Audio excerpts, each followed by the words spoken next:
आदरणीय उप सभापति महोदय, मैं आपका आभारी हूं कि आपने मुझे इस बजट सेशन में मौका दिया है बोलने का।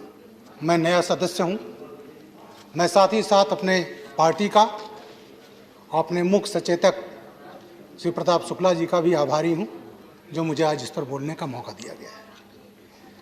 पर्यटन उद्योग ये सेवा का उद्योग है और सेवा में अभी हमारे बहुत से वरिष्ठ लोग बोल चुके हैं कि इसमें 13% रोजगार पर्यटन देता है।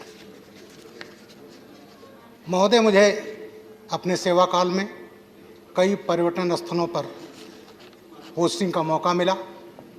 मैं आगरा का एसएसपी रहा, वहाँ का डीआईजी रहा, और जो भी हेड ऑफ स्टेट दिल्ली आता है वो आगरा अवश्य आता है।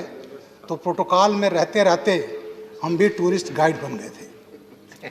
आगरा में जो होटल का चेन है, आगरा के लोगों की जो जीविका है वो पर्यटन पर है, और इसी से अंदाज़ा लगा सकता है कि पर्यटन का कितना बड़ा महत्व है हमारे जीडीपी में, हमारे रोजी रोजगार में। महोदय, विश्व यात्रा और पर्यटन परिषद ने फोरकास्ट किया था कि 2018 में भारत विश्व का सबसे ज़्यादा आकर्षण वाला केंद्र बनेगा पर्यटन के हिसाब से। वो अलग बात रही कि बीच में कोविड आया, उसका एक सेटबैक हुआ, लेकिन जिस तरह से मौजूदा भारतीय जनता पार्टी की सरकार टूरिज़्म इंडस्ट्री पर ध्यान दे रही है, विकास कर रही है, ये अचीवमेंट हम जल्दी प्राप्त करेंगे। माननीय शुक्ला जी ने कहा जल्दी हम नंबर 1 पर आएंगे, वो दिन बहुत दूर नहीं है। मैं उत्तर प्रदेश पर थोड़ा सा बोलना चाहूँगा। मैं वहाँ का रहने वाला हूँ, वहाँ सेवा किया है। महोदय, यहाँ 2 सर्किट मेन है। एक रामायण सर्किट। रामायण सर्किट में माननीय शुक्ला जी भी काफ़ी विस्तार से बोल चुके हैं, उसमें हमें बहुत ज़्यादा कुछ ऐड नहीं करना है। मैं ये चीज़ बताना चाहूँगा कि वहाँ पर महंत जोगी आदित्यनाथ जी, हमारे मुख्यमंत्री, ने सरजू नदी के किनारे 251 मीटर ऊंचा भगवान राम की भव्य मूर्ति बन रही है, विश्व की सबसे बड़ी मूर्ति। चाइना में भगवान बुद्ध का मंदिर है 208 मीटर, और अयोध्या में सरजू के किनारे 251 मीटर। उसका पेडेस्टल जो है, आधार है, वो 50 मीटर ऊंचा है। उसको जोड़ लीजिए तो 301 मीटर। अयोध्या का जिस तरह से विकास हो रहा है, जिस तरह से नई अयोध्या बन रही है, वो केवल देश नहीं विदेश में आकर्षण का केंद्र होगा। धार्मिक पर्यटन के साथ लोगों को एक ऐसा शहर देखने को मिलेगा जो धर्म के हिसाब से, पर्यटन के हिसाब से, सबके हिसाब से बहुत ही उच्च कोटि का होगा। शुक्ला जी ने अभी बनारस का निर्माण किया। मैं बनारस में भी तैनात रहा हूँ। हम जब जाते थे तो भगवान विश्वनाथ के दर्शन जरूर करते। पतली पतली गलियों से निकलते थे, और आज जाए, मैं भी गया थोड़े दिन पहले, तो बिल्कुल स्वरूप बदल गया है। तमाम जगह थी जो कुछ मकानात थे, उसको सरकार ने मुँह मांगे दाम पर ख़रीदा, और उसको करके सीधे वहाँ से गंगा जी दिखाई पड़ती हैं। तो बनारस जो विश्व पर्यटन स्थल पर, विश्व पर्यटक स्थल के रूप में उभर रहा है, वो भी बहुत भव्य होगा। अभी हमारे कुछ माननीय सदस्यों ने ये कहा कि हमने क्या किया, हम तो जो हमारे पुरखे बना गए उसी का हम लाभ ले रहे हैं। आज अयोध्या में क्या बन रहा है? स्टैच्यू ऑफ यूनिटी किसने बनाया है? भारतीय जनता पार्टी की सरकार ने बनाया है।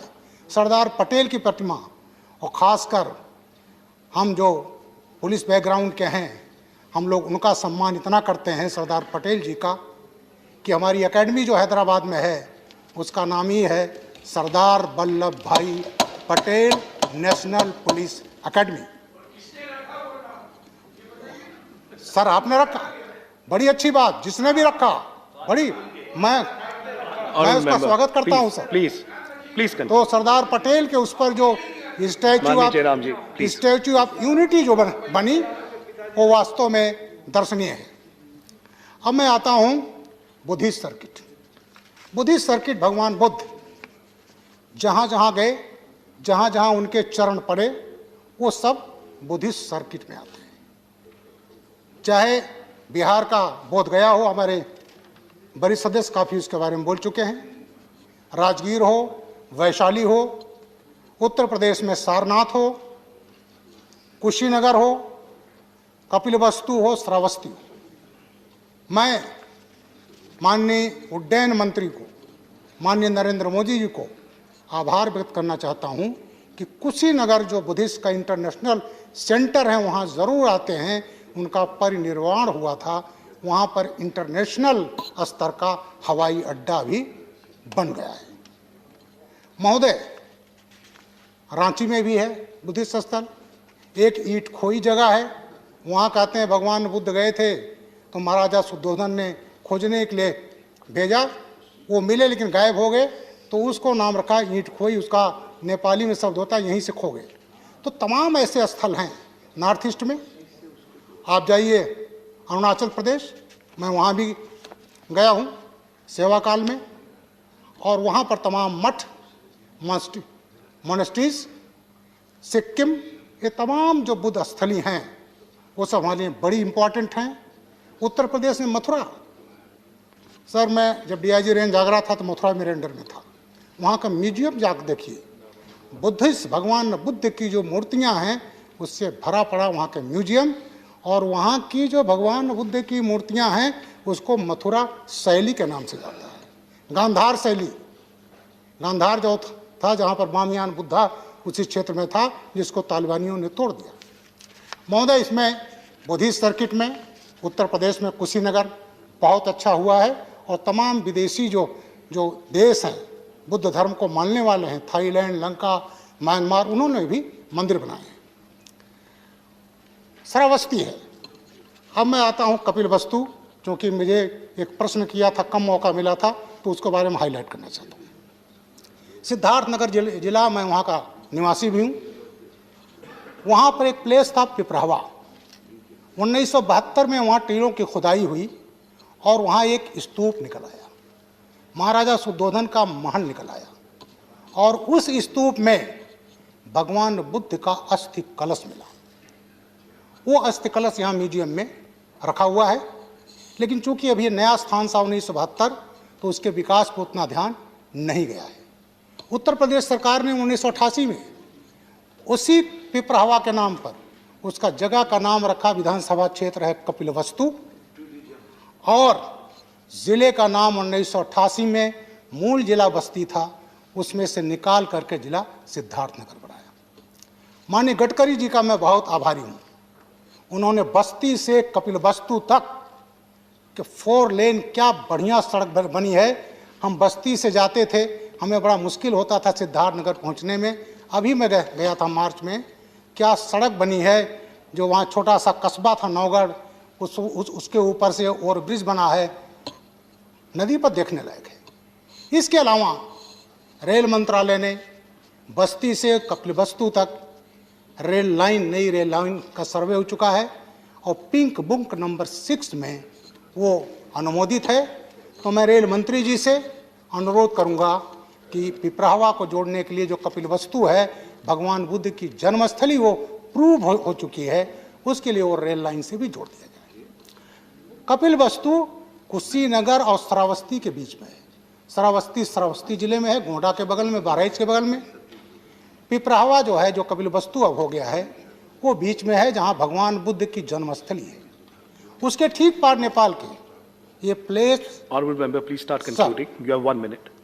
वहाँ पर लुम्बिनी है, वहाँ भी पर्यटक आते हैं। नेपाल में वहाँ रहने की जगह नहीं है। अगर हम कपिलवस्तु को हम विकसित कर लें, तो जो भी टूरिस्ट लुम्बिनी जाता है नेपाल के, वो आकर के कपिलवस्तु में रुकेगा। वहाँ पर 2001 में माननीय मुख्यमंत्री जी उस समय जब बामियान बुद्धा टूटा, तो वहाँ गए, वहाँ शिलान्यास किया कि 180 फीट ऊंचा हम बुद्ध की प्रतिमा बनाएंगे। शिलान्यास भी हो गया, लेकिन अभी उसका नहीं हो पाया है। तो माननीय मंत्री, हमारे पर्यटन मंत्री जी बैठे हैं, मैंने आपको एक पत्र भी लिखा है कि बुद्ध जन्मस्थली, इसका विकास किया जाए, एयर कनेक्टिविटी दिया जाए, रोड बन गया है, रेल से जोड़ा जाए, और वहाँ जितनी इंफ्रास्ट्रक्चर है उसको डेवलप किया जाए, जिससे भगवान बुद्ध की जन्मस्थली जो प्रमाणित हो Thank you. चुकी है उसका विकास हो गए। Thank you. धन्यवाद Thank you. सर।